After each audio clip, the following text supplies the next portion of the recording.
começando mais um Beer Lovers, o programa mais gostoso dessa noite de sábado. E vocês estão vendo aqui que eu estou cercado de cervejas. A gente vai falar um pouquinho de cada uma delas. E vocês estão vendo os copinhos aí também, vocês estão vendo? Olha lá os copinhos, né? Isso daqui, ó, é aquela coisa que muita gente que não gosta de cerveja especial acaba não gostando. Isso aqui chama lúpulo. É isso que dá o amargor na cerveja. Na verdade, não só o amargor da cerveja, mas ele dá sabores à cerveja e ele é o grande conservador da cerveja, né? Ele é o que faz a cerveja não estragar. E esse lúpulo, por exemplo, é que a TV ainda não tem cheiro. Quem sabe daqui mais uns 100 anos, isso aqui, eu podia cheirar isso aqui o dia inteiro. Esse lúpulo tem uma característica, esse lúpulo que chama Amarillo, ele tem uma característica de um aroma bem cítrico, né? Ele dá um aroma de... as pessoas dizem que ele tem um aroma muito de maracujá. Eu já acho que ele tem uma coisa maracujá com casca de laranja, com tangerina, com limão siciliano, com um monte de coisa. Eu ainda não tenho o nariz treinado, eu não sou um grande expert, ainda preciso treinar mais o meu olfato, mas esse lúpulo é uma coisa de fantástico. E a gente vai falar dessas cervejas, de mais 130 rótulos de cerveja, porque eu estou aqui com o meu convidado de hoje, Fabrício, é importador de cerveja e representante de algumas marcas de cervejas nacionais que você não acha com facilidade. E até justamente por isso que eu o trouxe aqui. Porque o que ele traz não é uma coisa muito fácil de você encontrar, não. E ele trouxe umas coisas aqui que eu fiquei, né, extasiado em conhecer. Ele vai falar um pouco do lúpulo, do uso do lúpulo na cerveja, do malte. Isso aqui é um malte torrado, esse aqui faz a cerveja escura, né? Esse aqui tem um toque de café com chocolate, assim. Ele dá aquela mistura de chocolate amargo com café, que é muito, muito, muito bom. Bom, mas deixa o Fabrício falar, eu já falei demais. Fabrício, fala um pouquinho da sua importadora, de como você trabalha e quais são os rótulos que você está trazendo. Principalmente esses rótulos nacionais que são bem incomuns, né? Não são comuns de você encontrar por aí. A Beers on the Table, ela, né, vai completar agora 5 anos de trabalho, né? E a gente traz iguarias aí a nível mundial, né? Todas as cervejas diferenciadas, tudo que não tem no Brasil e que as pessoas têm vontade de experimentar quando vão para fora, né? E quando chegam no Brasil não conseguem encontrar. Então a gente acaba buscando, né? Em relação às nacionais, eu acabei fazendo parcerias, no caso aí com uma delas a Mistura Clássica de Volta Redonda, que a gente buscou toda a matéria-prima importada, né? E utilizando apenas a água mineral, né? E a técnica do mestre cervejeiro, né? Daí a gente começou a trabalhar com dry hopping, trabalhar com uma série de leveduras, né? Aliás, lá tem mais de 10 tipos de levedura, porque o mestre cervejeiro, ele também é especialista em bactérias, né? Olha, que legal. Então, isso a gente consegue criar e ter sabores únicos e diferenciados, né? Então, no caso aí, uma das que tem aí na mesa, que é a Panhead, né? Não, a outra de cá. A Panhead, ela é uma stout, né? A gente buscou sair um pouquinho do convencional, do estilo inglês, né? Aquele gosto demasiado de café, aquela coisa bem com muita personalidade, aí você não vai encontrar isso. Aí tem o café Olinda, que é um café premium. Isso tem café na cerveja? Isso, vem o café, é um café premium, né, de um dos sócios da Mistura Clássica, e a gente acabou trabalhando em cima de 3 lúpulos com dry hopping, né? Uma stout com dry hopping. Exatamente. Aí vai ter o Zitos, que é parecido muito com o Citra, que é mais famoso. Vai ter o Simcoe e vai ter o Amarillo, né? Que eu acho que é um grande pioneirismo e também uma grande dificuldade, porque o Amarillo ele tem muita personalidade. Exatamente. E se você não tomar cuidado, ele predomina na cerveja e acaba estragando outros sabores que você acaba não percebendo. Então, você consegue tomar com muito mais facilidade essa cerveja do que aquelas cervejas que eles botam grão de café na maturação, na abraçagem, né? E que fica com aquela personalidade que ou ama ou odeia, né? Sim. Então, nesse caso, essa Stout, ela acaba tendo esse diferencial. Inclusive, agora nós lançamos ela em março desse ano, no Festival de Blumenau, e ela ganhou medalha de ouro, né? Nossa! Ela tem até a medalhinha aí na garrafa, concorrendo com muitas cervejas maravilhosas e muito boas, né? Então, isso pra gente foi muito gratificante, né? E na sequência vem a Mary Help, que é uma Viena Lager, né? Estilo alemã, só que a gente também deu um toque diferenciado, né? A gente acabou colocando flocos da madeira amburana, né? E aí tem que tomar todo um cuidado no preparo da madeira, de como serrar essa madeira. Não pode ter influência de resina, de nenhum tipo de nada químico, nem outra madeira com personalidade, para não tirar o propósito, que é você ter uma cerveja com um ótimo drinkability e você sentir o aroma da madeira, que para quem não conhece a amburana, ela é a cerejeira, né? Mais conhecida como a cerejeira brasileira, né?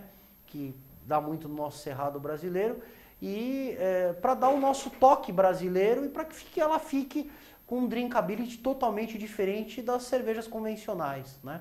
Então, foi esse o propósito que a gente desenvolveu para essa cerveja. Aí, na sequência, nós trouxemos a Amnésia, que é uma Imperial IPA, né? Ela tem 100 de BU. Nossa! Ela é uma verdadeira paulada, mas o legal é que você, com técnica, né, e com habilidade, o nosso mestre cervejeiro lá, o Severino, ele tem muita qualidade, ele tem 39 anos de mercado, já trabalhou em grandes multinacionais. Olha só. Ele conseguiu deixar ela com uma harmonia muito bem desenvolvida. Então, se você vai tomar, você vai sentir pegada de lúpulo, mas você não vai, se você não disser que tem 100 de BU, você não vai perceber. Porque ela não está desequilibrada, ela tem um grande equilíbrio. Olha que legal. Então, aí ela vem com 3 lúpulos americanos, entre eles os Itos, que é um lúpulo que tem aquela pegada do citra, aromático, né, floral, tudo aquilo que o pessoal está querendo hoje, né, comer o lúpulo de colher, né? Então, exatamente. Para quem está, né, degustando aí com uma carne, vai ficar excepcional, né? É o propósito dela, né? Na sequência, a gente trouxe também uma garrafa da Muilans, que é uma cerveja aqui, né? da Califórnia. Essa cerveja nós vamos estar agora, né, em dezembro deve estar saindo, né, as vendas devem começar no Brasil. Essa Muilans, nós trouxemos um lote pequeno, com exclusividade lá para o Empório Alto de Pinheiros, né? Para que a gente vá fazer o lançamento lá e para a partir do ano que vem já vai todo mundo poder ter essa cervejaria. Qual é a característica dela? Essa é uma Pale Ale, né? Estilo inglesa, mas com pegada de lúpulo, né? Aromática. Uma das características, eles botam o lúpulo em flocos, né? Aí você tá vendo esse lúpulo, ele, né, parece uma raçãozinha de porco, né, que tá aí o vidrinho aí na frente, mas esse não, ele faz, além do dry hopping com esse lúpulo processado das maltarias, eles também põem o lúpulo em flor, né? Para poder ter um aroma e um sabor totalmente diferente e buscar aquelas coisas que você vai tomar às cegas, você não sabe o que é, né? Na verdade, o segredo do americano é esse, colocar muita matéria-prima, mas com uma dosagem que você acaba não, às vezes, sabendo o que tem dentro, mas você sabe que é extremamente gostoso, né, e diferente. É isso que é a irreverência, né? Às vezes colocar coisas extremamente complexas e difíceis, né, que pode até comprometer uma cerveja. A gente vê muito na internet aí, ou mesmo pelas TVs a cabo, às vezes cervejarias aí perderem 3, 4, 5 mil litros de cerveja porque tentaram desenvolver alguma coisa e não deu certo, né? Então, isso me chama bastante atenção. E aí, na sequência, a gente trouxe da Basement, lá de Videira, de Santa Catarina. É uma cervejaria muito pequenininha, mas de muita qualidade, só faz coisas diferenciadas, né? Nós trouxemos aí essa que você está apreciando, a Basement né, Sweet Stout, que para mim é uma porter, né, com vinho do Porto português.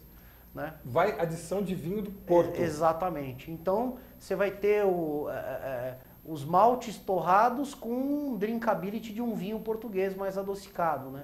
Então tem essa mescla de aroma e sabor. E aí, provavelmente, ó, o aroma que eu estou sentindo dela aqui, ó, é o madeira. Ele tem uma coisa de madeira do vinho.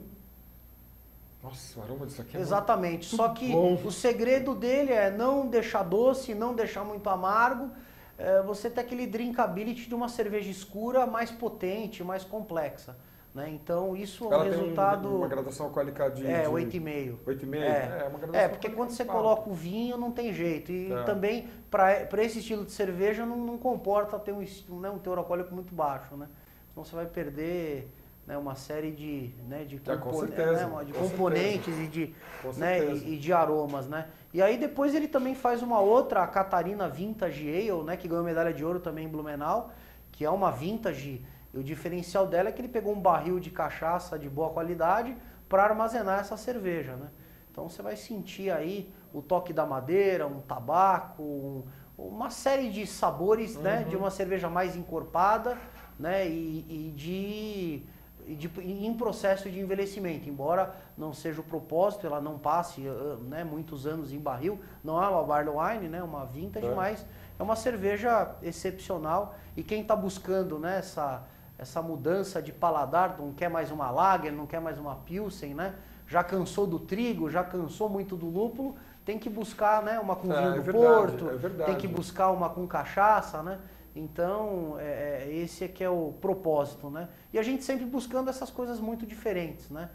Para poder ensinar o público, né, que está acostumado com as cervejas industriais, que são água, malte, lúpulo e cevada, não tem nada, né? Então, essas não, isso elas... quando tem.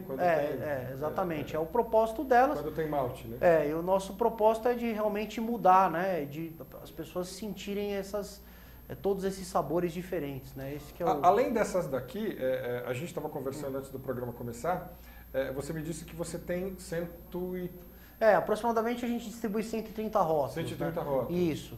E aí eu vou ter também a escola francesa, né? Infelizmente não deu para trazer tudo. Não, perfeito. Você trouxe aqui já deixou... Pelo menos, né? E também se a gente encher na mesa aí vai confundir bastante, né? Mas, para ter uma ideia, a gente trabalha, né? Desde que nós fundamos a empresa, a gente trabalha com as cervejas francesas da Brasserie Gaillard, né? Que é de Douai, no norte da França. Eles são a segunda maior companhia independente e fazem, né, as famosas cervejas Lagudale, Ladivine, Dudemont, né, a própria Dudemont, que tem 12% de teor alcoólico, que é uma lager ultra maltada, para você harmonizar com pimenta, né? Você harmonizando com pimenta, ela vai ficar extremamente doce, né? Você comer com um chile mexicano, exatamente, ela fica perfeita. Ela é perfeita, né? Então quem quiser fazer o teste pode fazer, porque ela vai, a cerveja ela vai perder a potência que tem se você harmonizar com outros pratos que não são tão fortes como, né, o chile, como pimentas mais fortes, né, mexicanas ou mesmo do Nordeste, né? Então essa... Uma buchada de bode com ela fica muito bom. Fica muito bom, porque ela é muito forte e ela fica em tanque lá, ela fica armazenada em inox, né? Então, pegando o corpo, potência e crescendo o teor alcoólico, né? E aí vem né, são 9 tipos, vem a Tequeros, que é uma lager com tequila, que a gente também trouxe desde o início e vai continuar. E aí vem a San Landelin Mythique, que é com flores do campo francesa, né? E depois vem mais 2 sazonais, que é a San Landelin Ambré e a Blonde, né? Que elas vêm em determinadas épocas do ano. E aí termina com a Amadeus, que é uma Witbier com limão siciliano. Nossa, isso deve ser muito interessante. Exatamente. Quem já experimentou, nossa, é um drinkability excelente para harmonizar com pratos típicos do mar, né? Frutos do mar, do modo geral, empanados, né? Uma lula, um camarão, é excepcional, né? Inclusive até no copo a gente sempre acaba colocando uma rodela de limão siciliano, né? Junto com a cerveja, ela bem geladinha, fica, né, especial. Lembrando que cerveja artesanal não se coloca ela estupidamente gelada, né? A gente até brinca que estupidamente gelada é para estúpido, né? A cerveja artesanal ela é para você harmonizar ela com uma temperatura agradável, que ela esteja gelada, mas não muito, porque você vai perder as propriedades da cerveja e não é estupidamente gelada é cerveja que não é cerveja, então você não sentiu os erros que a cerveja exatamente, tem. aí vai dilatar o palato, você vai ficar bêbado rápido, né? E matar a tua sede, né? E não vai sentir o gosto de ferro, de portão, de tudo que tem na cerveja. Exatamente, as oxidações, né? Exato. E aí os produtos químicos, né? Que, esparadrapo. aliás, diga-se de passagem, essas cervejas todas aí não existem nenhum produto químico, né? Inclusive a Mistura Clássica desenvolveu um processo de microfiltragem por membranas, né? São coifas realmente, né? Como se fosse o filtro do coador de café, mais ou menos, né? Falando no modo mais fácil de entender, que isso a 900 graus, você elimina a bactéria. E com isso você não põe nenhum produto químico e você dá uma durabilidade de 12 meses para a cerveja, né? Então, isso faz com que você consiga expandir a distribuição, né? E o varejo conseguir trabalhar com mais tranquilidade, né?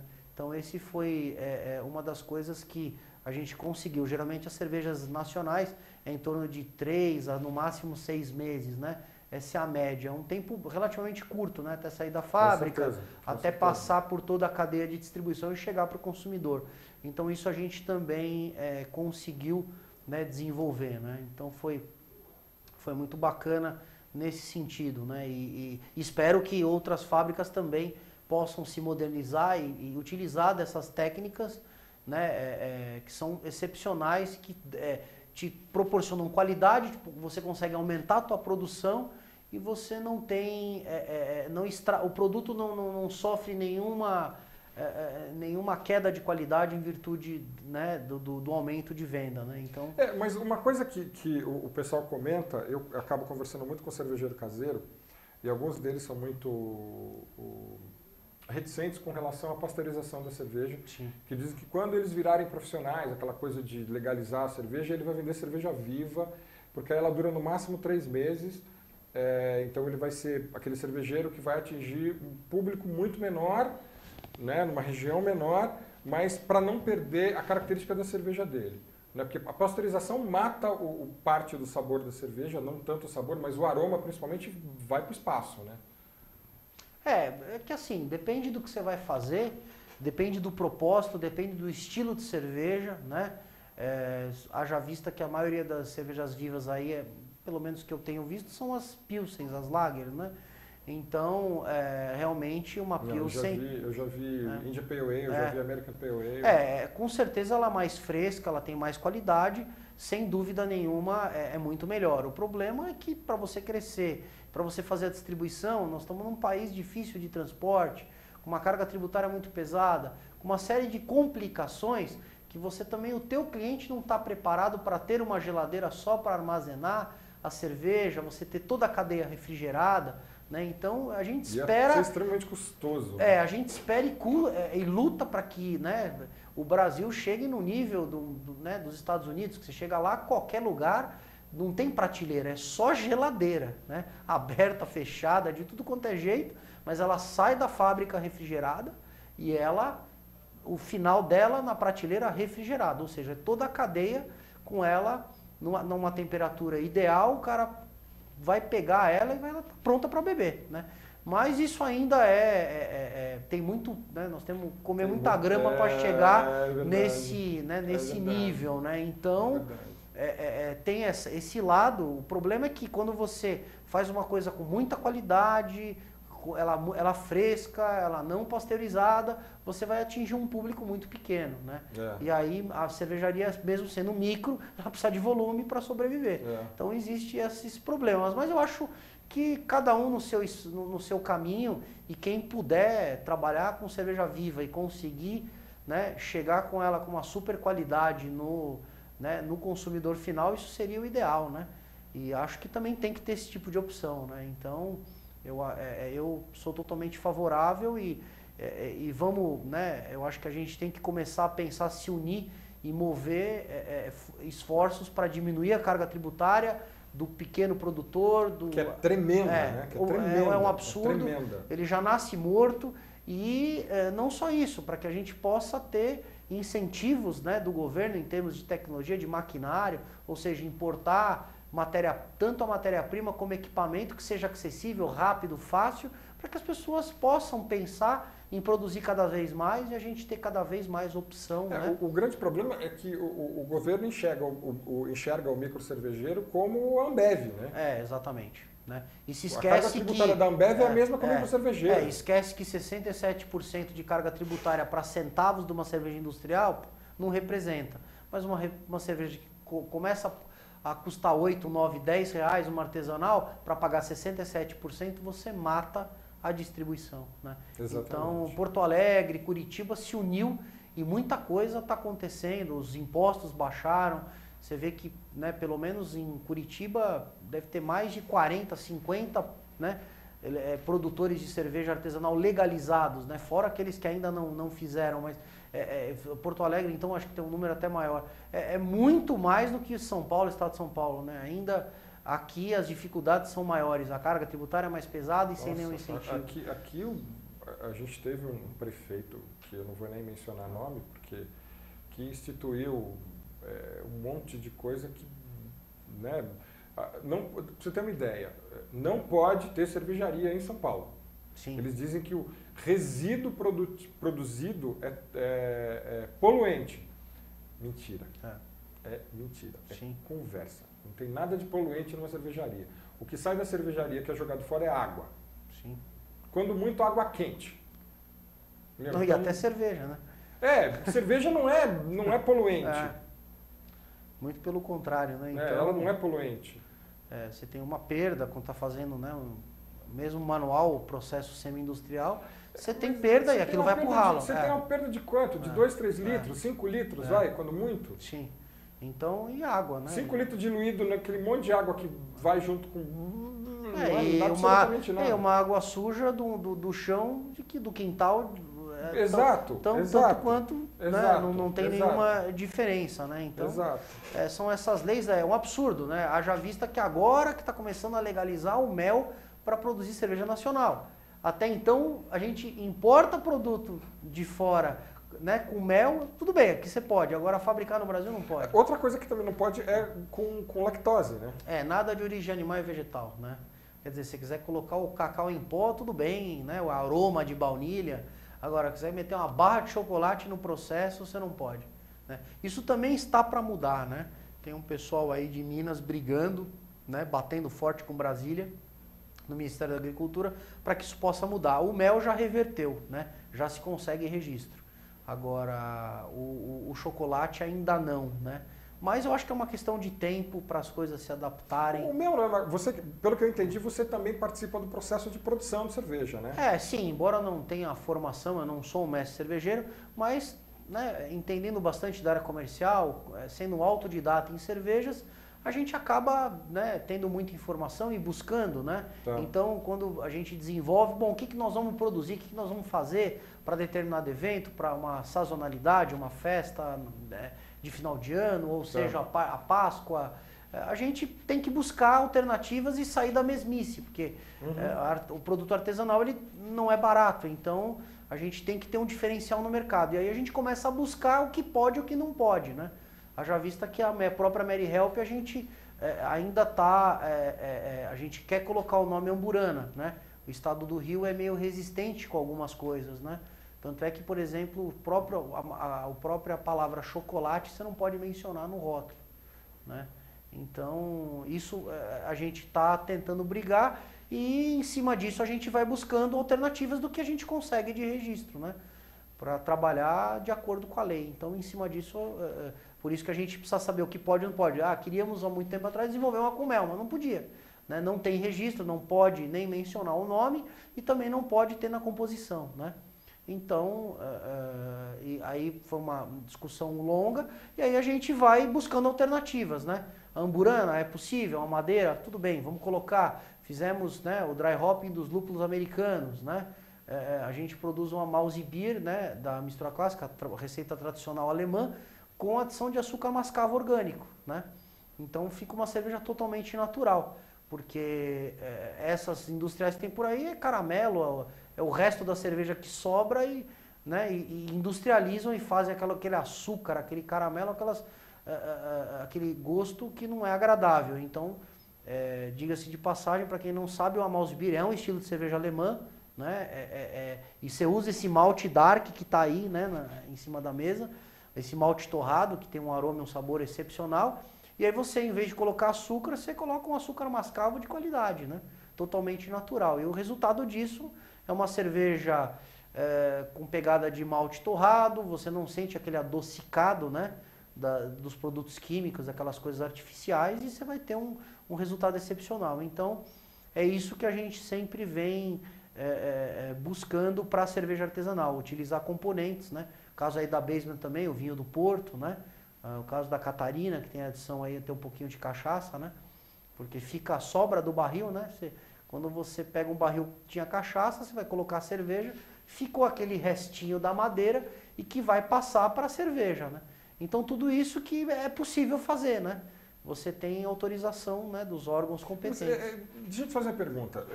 Outra coisa que eu escuto de cervejeiro caseiro.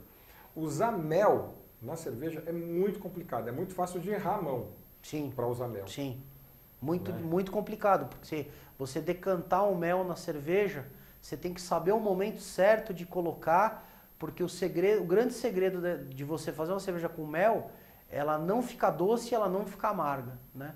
Na verdade, se você pegar cervejas, eu até trago uma cerveja da Grécia com mel, trago uma da Bélgica também com mel, né? Uma delas até, ele produz o mel no bosque da cervejaria, ele tem um apiário, então ele retira o favo do mel, e o mel de alta qualidade, ele não é tão doce quanto esses que você compra industrializados, que colocam açúcar, colocam, né, conservantes e corantes, enfim, ele não é. Então você consegue sim, tem técnicas que você consegue dosar. É a mesma coisa da Mary Help com burana. Você tem 2 processos aí que você vai colocar ela, né?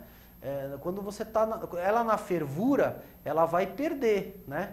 A hora que você for filtrar a cerveja e quando ela está a uma temperatura alta, vai evaporar. Então ela vai chegar no momento, tem um segredo aí para você voltar com ela de novo no processo, para ela poder ter esse aroma, esse sabor e não pôr nada químico, né? Porque o mel, se você não souber adicionar, ele não acrescenta absolutamente nada de aroma e sabor, ele só vai aumentar a graduação alcoólica ou vai deixar a cerveja adocicada demais, que ela vai ficar enjoativa. Então, exatamente, o segredo é esse, é você saber desenvolver uma receita que você possa sentir a presença do mel sutil, mas que dê um drinkability bom e que, enfim, ela faça o diferencial de que se você não colocasse, olha, essa receita pesaria na balança, né? A gente tem um projeto aí da Sputnik de estar fazendo uma série especial com o mel, né? Então é uma receita da mistura, que é uma Stroh Gold Ale de 8%, a gente chama de Duvel brasileira, né? Que segue o mesmo estilo, ela tem 4 tipos de maltes diferentes, entre eles maltes eslovenos, alemães, belgas. Então fez uma combinação excelente. Com esse teor alcoólico, com esse estilo de cerveja, a gente acredita que colocando o mel, estamos fazendo os testes, né? Mas vai ficar espetacular, né? E é um diferencial, não tem nada, né? Até hoje ninguém pôde fazer. Com certeza. Então a gente está querendo buscar isso, né? Ser pioneiro, né? Hoje a mistura clássica do Brasil é o maior número de rótulos, né? Produzidos em garrafa e em chopp simultâneo, né? São 13 tipos diferentes, né? Então isso é muita coisa. Como que é a venda deles lá? Porque eu sei que o mercado de Minas é muito bom, no Sul, Paraná, Santa Catarina, Rio Grande do Sul é sensacional o consumo de cerveja. São Paulo está começando a crescer bastante, né? E eu sei que lá para cima, Nordeste, Norte, Nordeste e Noroeste, eu conheço muito pouco de lá, né? Assim, eu sei que tem a Amazon Beer no Amazonas, em Manaus, e só, eu não conheço mais nada lá para cima. Sim. Tem muitas micro cervejarias, mas muito pequenas e que produzem mais Pilsen, Weiss, Amber, né?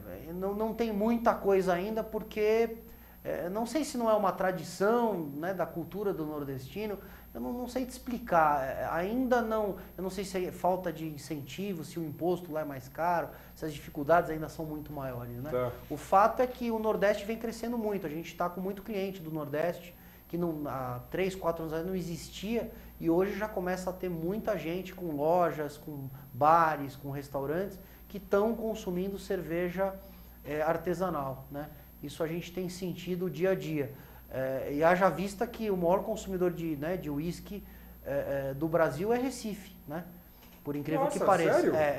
A maior renda per capita, né? O maior consumo de uísque, uma terra quente, né? Com problemas, né? Lá o ganho menor, a população ganha menos, mas as pessoas de maior concentração de dinheiro lá, clube de uísque é impressionante, né? Então isso tem pesquisas E é a cidade que mais se vende uísque. É. Então, eu acredito que é uma questão de tempo para chegar as coisas, né, as cervejas especiais até lá, né? Obviamente que o grande impeditivo disso, a distância, né? Nós não temos um transporte, uns trens que pudessem chegar lá com facilidade, ou até a vindo de caminhão, é um trajeto longo e árduo e difícil, e fora que a carga tributária mata, né? E a cerveja é uma coisa extremamente perecível, né? Para levar 3 dias de viagem até Recife, com cerveja tomando sol, que é uma coisa que a cerveja não aguenta. Exatamente. Chacoalhando, temperatura muito alta. Fica muito complicado. Isso é um grau impeditivo. O problema logístico, né, a distância, e o problema tributário, né? Porque o Nordeste é uma paulada, né? Nós estamos falando de uma substituição tributária em torno de 32% no mínimo. Louco! Infelizmente, né, lá é 25%, mas você conta interestadual, né? Porque de janeiro para cá a alíquota unificou, né, interestadual, ficou tudo 4%. Antes São Paulo era 12%. Então a diferença dos 12% para os 4%, o governo também cobra, né? Em vez de diminuir o imposto, nós temos que pagar essa conta também. Então aumentou em média 10%, 12% a mais, né? São Paulo era 18%, foi para 28%, né?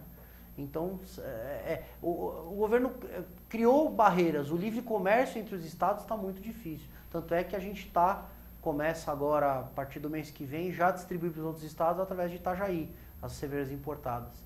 Porque aí você tem filial lá e você não paga ST dentro do teu estado, você já vai pagar na origem. Então já sai de lá com uma única ST. Do que sair de lá, vir para São Paulo, aí você paga imposto e frete. Depois sai de São Paulo, vai para Minas, vai para Recife, com uma outra carga tributária mais pesada e com frete em cima. Então inviabiliza qualquer operação. Então a gente foi buscar alternativas legais para poder conseguir viabilizar e o produto chegar mais barato, né? É um absurdo. São Paulo se libera com 18%, a alíquota de Santa Catarina é 25%. Eu não costumo fazer esse tipo de pergunta porque eu acho inadequado, mas o custo final dessas cervejas gira em torno de quanto? De quanto a quanto? Vai de 15, 20 até...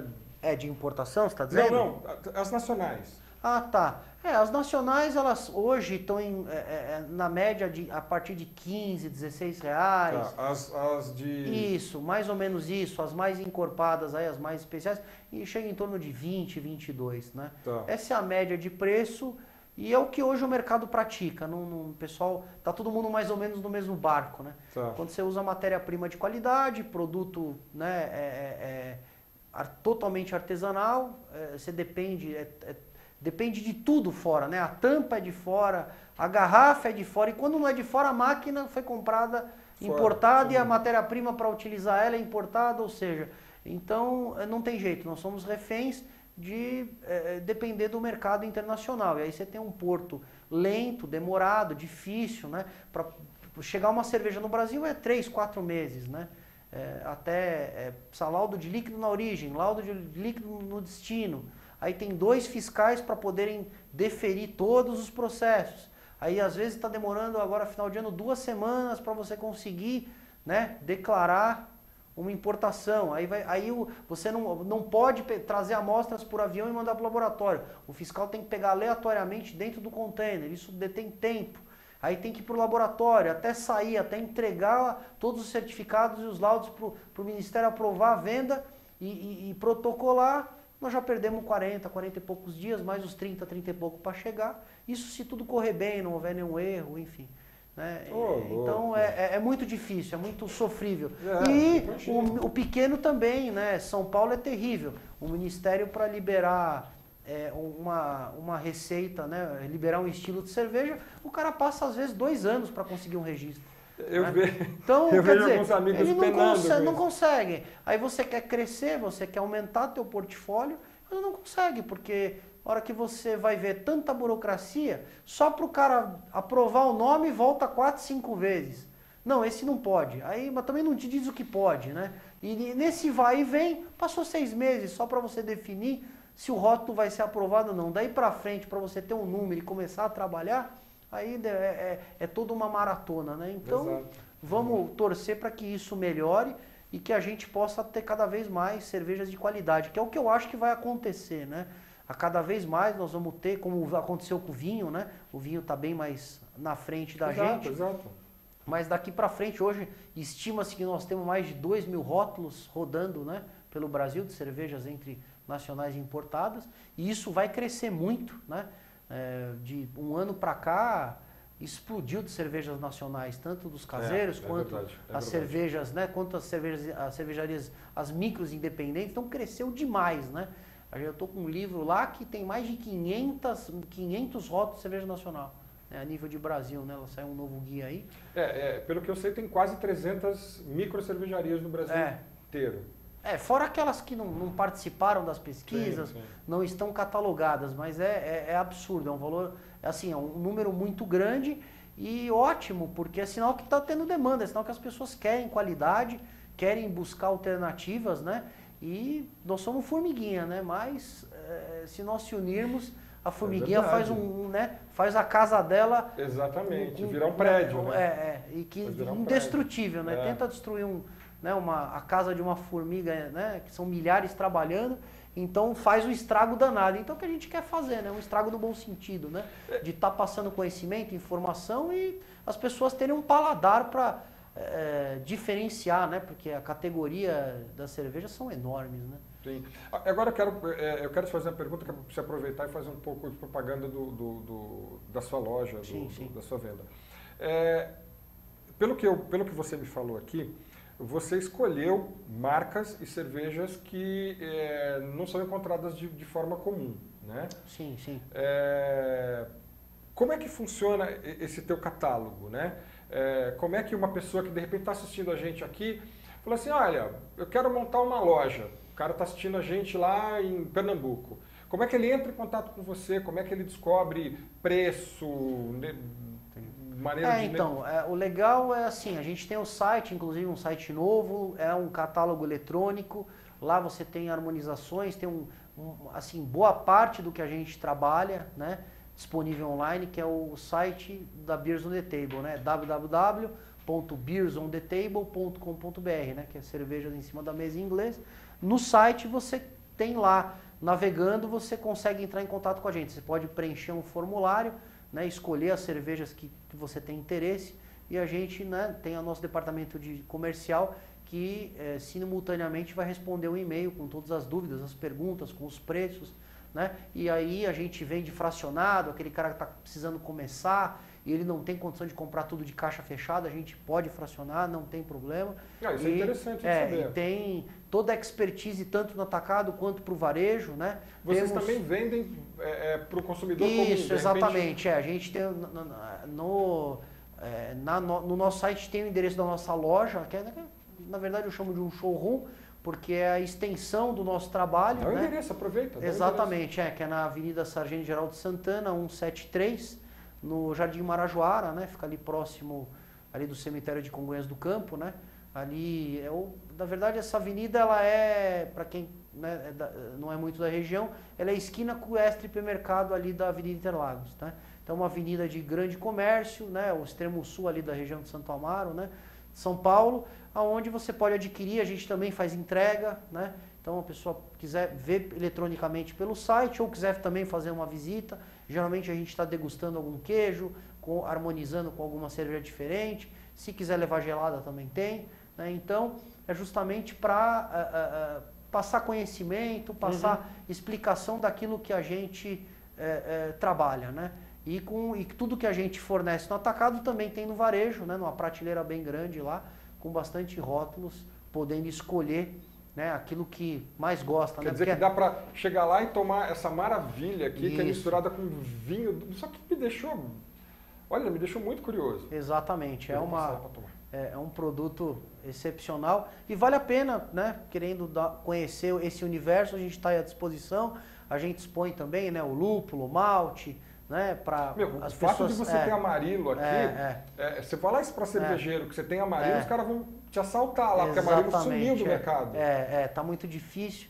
A gente tem, assim, algumas coisas e também, embora a gente não tenha fabricação de cerveja no local, mas a gente armazena isso refrigerado, bonitinho e fechadinho, porque essa matéria-prima, né, que a gente chama de iguaria, que é o lúpulo amarilo, ele estraga com a temperatura e ele também não pode ficar no ar, né? O ar ele vai acabar, ele vai oxidar e vai acabar com o cheiro maravilhoso. Então a gente deixa ele refrigerado, bonitinho. As pessoas que chegam, que têm interesse, a gente começa a conversar e mostra, olha, como é que é o lúpulo, né? Para ter uma ideia, né? Porque por incrível que pareça, ainda nas feiras, nos eventos e nos encontros, a gente sempre vê que as pessoas têm muita dúvida com o que é um lúpulo. Mas porque tem no Brasil, não tem? Como funciona? Você sabe, né, que a Embrapa entrou nesse negócio de lúpulo, né? A Embrapa está começando um projeto para desenvolver o cultivo de lúpulo no Brasil. Parece que tem... Parece que a princípio é medicinal. No sul medicinal. Eu sei que em São Joaquim, que lá faz muito frio, né? Tem um clima parece que mais adequado em algumas épocas do ano para a produção do malte e do lúpulo. Eles fizeram alguns testes, parece que até produziram cerveja com malte e lúpulo brasileiro. Mas ainda é um processo, acho que vai demorar bastante. Estou falando em 10 anos. A gente não tem solo, não tem clima, né?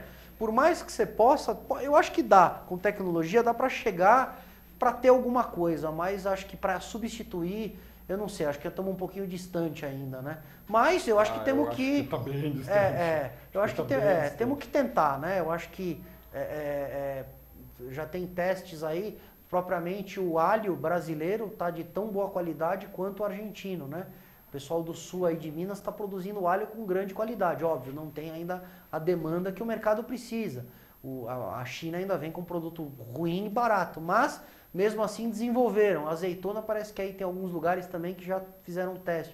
Então, eu acho que tem que, né, tem que ter pessoas comprometidas e se quiser realmente fazer, eu acho que é possível, lógico.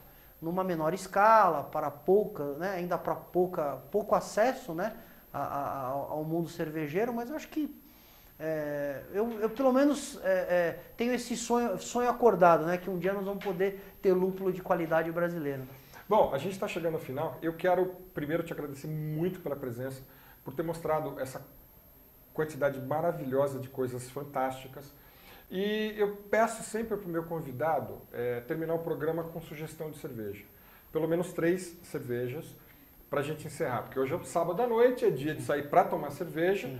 Então, uma dica para quem quer tomar uma coisa mais leve, né? Ou para quem ainda não está acostumado com umas coisas mais pesadas. Então, uma cerveja mais de entrada.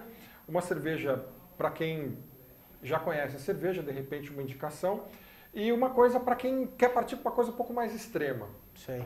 Bom, eu acho que para quem está começando e quer fugir um pouquinho do convencional, eu acho que uma Witbier cabe bem, né? Nós estamos no verão brasileiro já, né?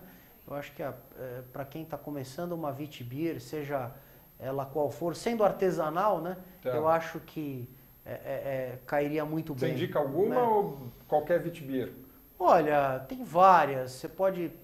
A própria Vedete eu acho fantástica, né? Uma Witbier, né? Boa. Tem Amadeus, né? Enfim, eu acho que...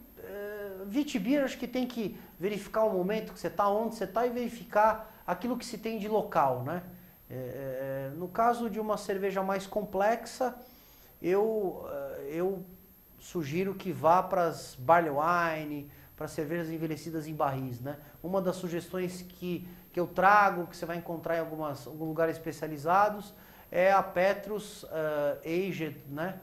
Pale Ale e a Old Bruin, que elas passam 24 meses em barril de carvalho. Nossa. Então elas têm um aroma, um sabor mais complexo, não é para o nível básico, é para o nível avançado de conhecimento, mas é um produto que não deve, quem não conhece deve experimentar porque é único. Eu não vi ainda ninguém com essas técnicas, né? Você produzir uma cerveja, uma Pale Ale, produzir uma Brown Ale e deixar 24 meses em barril, né? Com certeza. Ela deve ter um custo bem alto no final. Não, pelo contrário, não tem. Não chega a R$20 na prateleira. Nossa! Não chega. Tem alguns lugares aí, procurando os lugares especializados, vai achar. É uma cerveja que, para quem está buscando uma coisa mais diferenciada, a Bruin, né? A Pets Old Bruin, você vai harmonizar com uma com marisco, com frutos do mar em geral, mas principalmente a gente fez o teste lá com a ostra, ficou espetacular, porque ela é ácida, ela tem um gosto totalmente diferente, que você tem que harmonizar com pratos exóticos. Tá. Então é uma pedida excepcional. Acho que tinha mais uma pergunta. E aí uma um pouco mais extrema. Extrema, eu acho que tem que buscar IBU, né? Eu acho que tem que buscar uma amnésia, né? Que tem 100 de IBU, que tem 3 tipos de lúpulo, que é uma paulada, né? Detalhe, tome outras e deixa ela pro final, porque se você tomar ela, as outras vão virar chá. Imagino. Então, eu realmente tem imagino. que pegar, tem que ir com ela e depois... Aliás, a caideira, né? A gente chama de caideira. Exatamente, aquela por último, porque você vai experimentar várias e aí termina com ela ou fique só com ela, porque se você depois quiser migrar para outras vai ficar complicado, porque é o lúpulo, né, em extrema explosão. Né? Imagino. Bom, gente, vocês assistiram mais um Beer Lovers e eu deixo vocês com essas imagens aqui maravilhosas dessas cervejas e convidando vocês para conhecer o espaço dele. Dá de novo, por favor, o endereço. Então, é Avenida Sargento Geraldo Santana, 173, no Jardim Marajoara. Para quem quiser contato por telefone, o telefone é 11 4328 9948. 11, site www.beersondetable.com.br. Exatamente. É só procurar Beers on the Table na internet que acha facinho. A primeira palavra que vem. Então, gente, um super final de semana para vocês. Eu deixo vocês com essas imagens fantásticas, né? E convido vocês para ir tomar essas cervejas, né? Essa daqui que me chamou bastante atenção, que é uma mistura com vinho do Porto, que é bem interessante. Essa com 100 IBUs, que, né, é a minha cara isso aqui, né? E a gente termina sempre falando que bebida e direção não combina. Leve um amigo que não bebe junto com você, para você poder aproveitar bem a sua noite. E vamos lá pro bar beber, né? Tchau! Bom final de semana! Cara, obrigado.